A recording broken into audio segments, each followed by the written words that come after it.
Hai, ketemu lagi dengan saya Sep Amiluddin di sini.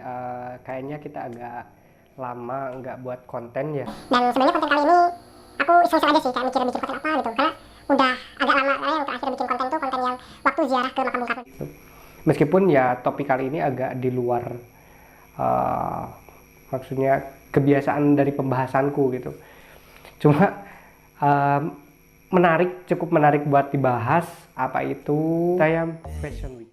Hey, yeah. Nah, jadi kali ini banyak banget berita yang viral ya, yang viral di TikTok, YouTube, Facebook, dan lain sebagainya.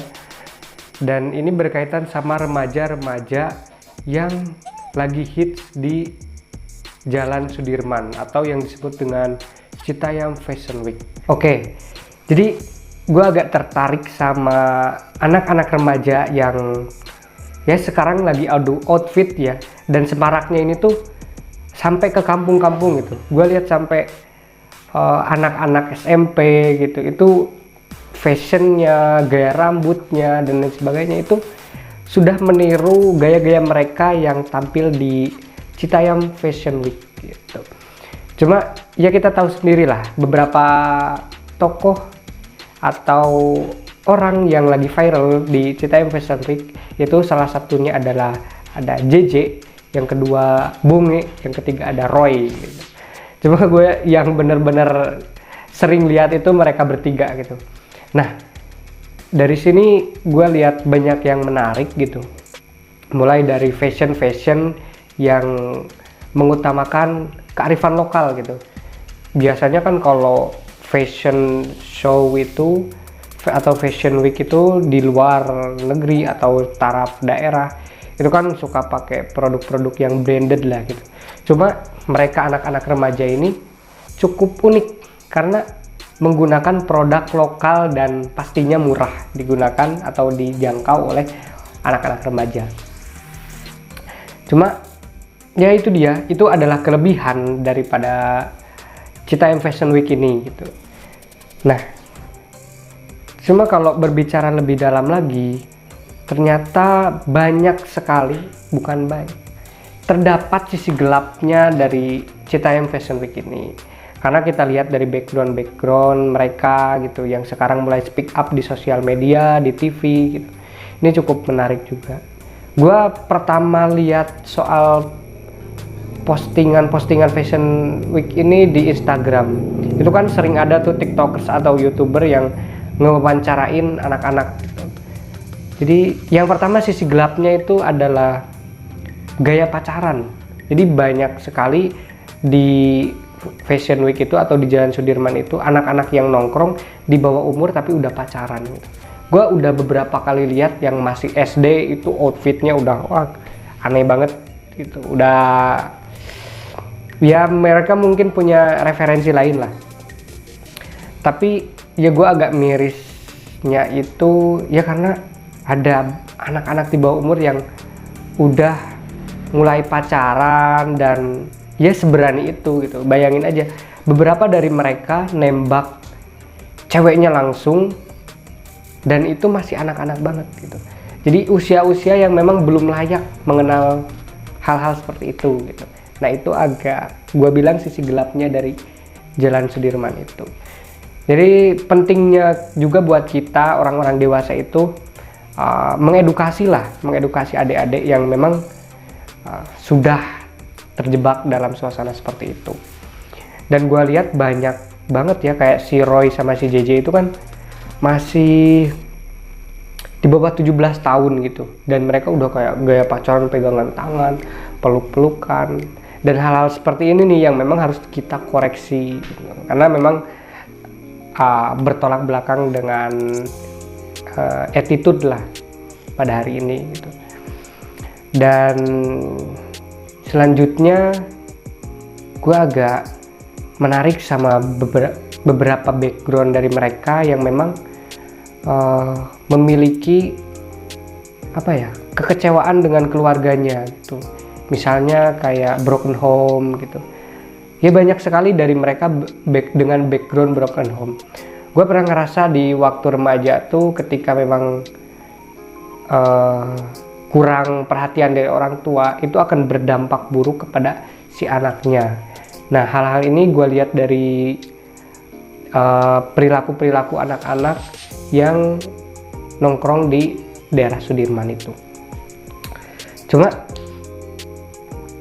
ya mudah-mudahan mereka tahu batasan gitu, tahu sampai mana sih hal yang mereka tempuh gitu, atau tindakan-tindakan yang jangan sampai di luar batasan orang tua, orang dewasa dan lain sebagainya. Dan lebih menariknya lagi, banyak banget ya remaja-remaja gitu. Gue nggak tahu mereka itu backgroundnya dari mana. Cuma gue banyak lihat dari berita tuh, bahkan ada sampai orang luar kota yang datang sengaja buat datang nongkrong aja di Jalan Sudirman itu. Dan bahkan banyak yang ngerokok, ya anak-anak kecil banget gitu. Kayaknya gue juga sama sekali belum kenal soal cewek, soal rokok, apalagi yang lain-lain gitu. Tapi di zaman sekarang, di era sekarang, itu udah mulai bertransformasi lah itu keadaannya. Dan hal-hal ini tuh mirisnya malah jadi referensi buat anak-anak yang ada di perkampungan, pedesaan gitu. Mungkin ini karena dampak sosial media ya. Jadi tontonan-tontonan itu zaman sekarang itu bukan hanya bisa diakses oleh orang-orang di luar kota saja, tapi kita-kita yang di pedesaan pasti sudah bisa melihat itu. Dan itu bahayanya menjadi referensi. Gue bahkan punya tetangga lah, saudara-saudara itu di kampung, banyak yang gaya cukur itu kayak, kalau kamu tahu si bonge itu yang mulet itu banyak banget di kampung gue yang niruin gitu, yang potong rambut dengan gaya mulet, terus rambut diwarna-warna, terus penampilan apalah gitu. Sampai anak-anak SMP itu, rata-rata anak-anak SMP yang punya penampilan seperti itu. Dan gue sebenarnya agak ketakutan gitu dengan keadaan remaja zaman sekarang gitu. Nah itulah menurut gue salah satu sisi gelapnya juga. Dan yang ketiga itu, ya itu sih, kalau menurut gue orang tua zaman sekarang harus lebih waspada dengan sikap-sikap anak-anaknya gitu.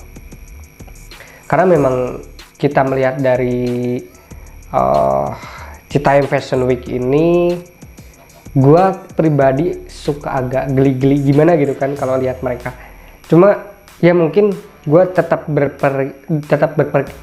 berpikiran positif aja gitu. Mungkin pelampiasan mereka dengan keadaan yang di rumah itu ya di situ. Tapi kalau menurut gue yaitu fine aja sih, fine aja selagi memang ada batasnya gitu.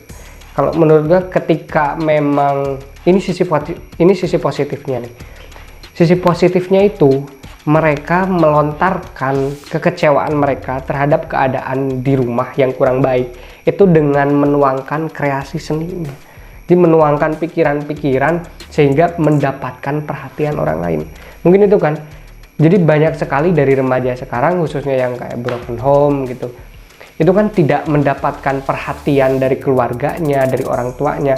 Makanya dengan adanya Citayam Fashion Week ini, positifnya itu mereka dengan menggunakan pola pikirnya, sisi seninya, merias diri gitu agar menjadi perhatian banyak orang gitu. Akhirnya dibuatlah konten, dilihat banyak orang, diapresiasi dan lain sebagainya. Itu menurut gua pelampiasan yang sangat baik daripada mereka mencari pelampiasan dengan hal-hal yang negatif. Nah, yang ketiga ini ada yang lucu banget juga. Ini soal penolakan Roy atau ya anak-anak situ ketika diberi beasiswa gitu. Mungkin gua rasa saking gak percayanya mereka dengan pendidikan itu bikin sukses, makanya mereka lebih milih ngonten daripada sekolah lagi gitu. Ini ya ini tugas kita bersama, tugas pemerintah juga untuk membangun kepercayaan. Apalagi kan anak-anak ini kan sebagai agent of change gitu, agen daripada perubahan bangsa. Sekarang mau bagaimana ketika anak-anak sebagai agen dari perubahan itu sudah tidak percaya kepada pendidikan, sudah tidak percaya dengan sekolah. Mau dijadikan apa negara kita? Mau jadi seperti apa bangsa kita di masa depan? Nah, maka ini udah tugas yang berat. Kalau menurut gue sih nggak terlalu menyalahkan anak-anak sekarang malas sekolah ya. Cuma realitas zaman sekarang itu, toh si ini sekolah tinggi nggak sukses, toh dia SD. Jadi banyak sekali pola pikir yang memang terbentuk dengan seenaknya. Tapi ini menarik banget sih, si Roy ini yang menolak beasiswa dari Menteri Pak Sandiaga Uno gitu. Jadi ini cukup jadi cambukan buat kita, buat pemerintah, bahwa anak-anak muda ini tidak hanya cukup diapresiasi seperti itu, tapi memang butuh rangkulan, butuh pengarahan, dan lain sebagainya. Nah, itu sih yang menurut gua menarik dari Citayam Fashion Week ini. Dan mudah-mudahan Citayam Fashion Week ini bisa jadi mercusuar bagi dunia fashion lokal di Indonesia, yang khususnya bisa